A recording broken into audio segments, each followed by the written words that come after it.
How are you going to do this? You're just going to ask me some things? This is going to be... Keep rolling, and I'll mostly go through it. If we need to stop, we can stop. The only thing I ask is we tell Mark I did it in fewer takes than him. Whatever the truth is doesn't matter. Let's leave the glasses. You can edit them out. All right, let me think. I'll work through it as I'm talking. I don't think that's good, and don't use that. Oh God, I don't think we can say I that. can't I cannot say that on It's camera. not going on camera. That is not happening. Okay, let's go.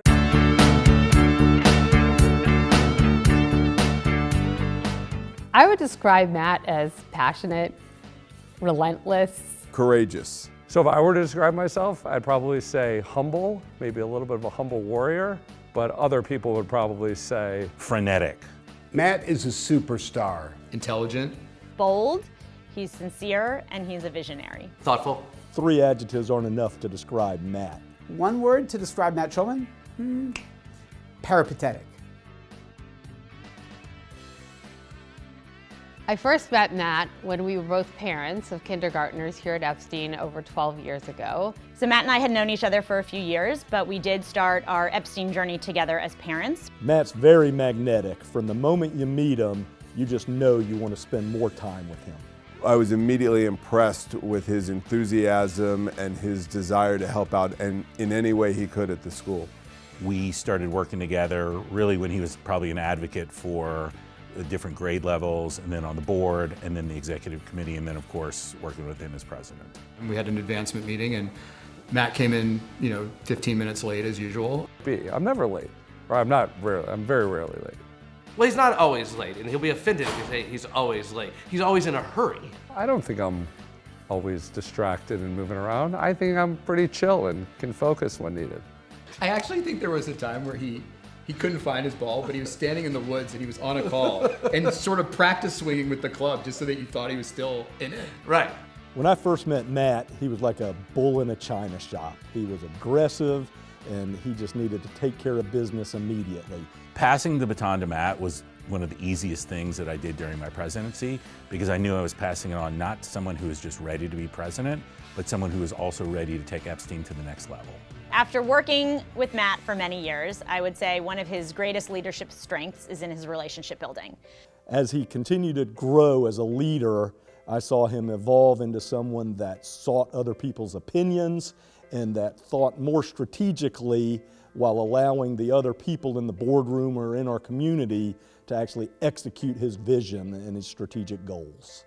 Matt has a particularly unique ability to kind of step back and analyze the big picture and then approach it laser focused. This is a guy who cares so much, he cares so deeply, and he makes things happen. And he thinks about how to make things happen in impactful ways that will transform the school.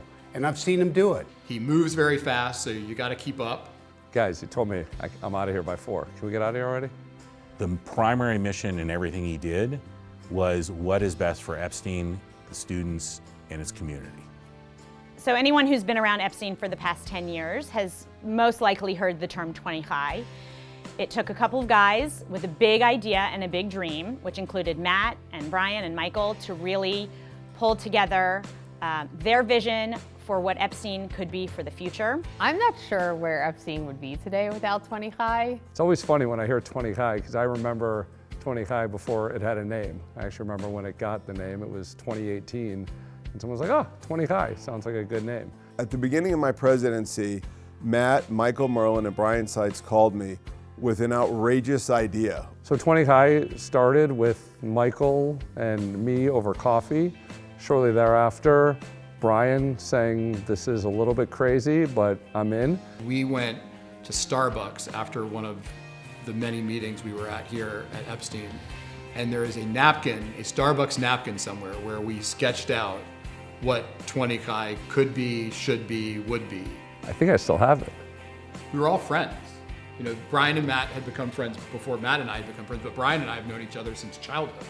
So the idea of working together was exciting because we all liked each other. We had a lot of fun doing 20 High. I mean, we were scared, first of all, because if it failed, it would have just been miserable.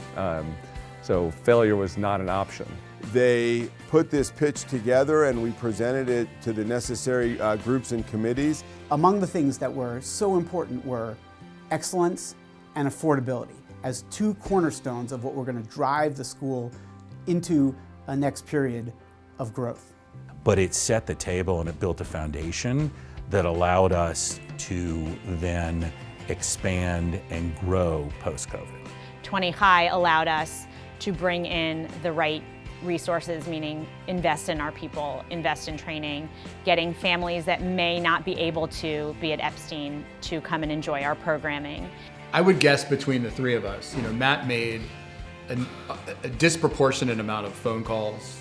If every fundraiser could be like Matt, I think we'd be in a really good situation.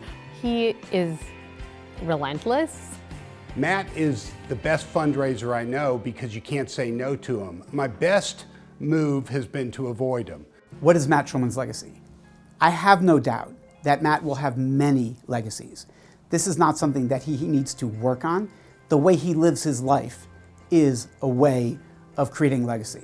So Epstein gave my kids a tremendous sense of, first of all, just a Jewish education. They learned Hebrew, they learned prayers, and for that, they will always be able to draw upon those skills, is really tangible skills that sit deep within inside them. On top of that, they both graduated Epstein with fantastic friend groups. There's no doubt that Epstein brought me closer to the Jewish community, my own faith, and I am forever grateful. There's been a lot of hard work over the years that have led to a lot of big accomplishments that we're on the cusp of, and it's an exciting time to be at Epstein.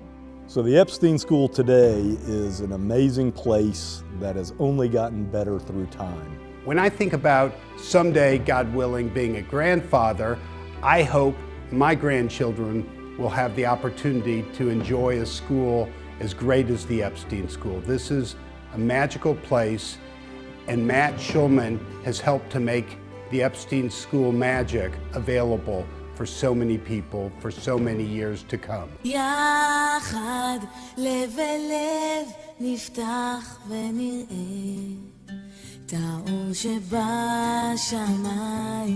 יחד לב אל לב נפתח בתקווה לאהבה. איך שהלב נפתח חובק את העולם ובקריאת עולם נשאיר לאהבה. אם הוא הכל אפשר זה לא מאוחר, השחר כבר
בדרך העולם נשאיר לאהבה.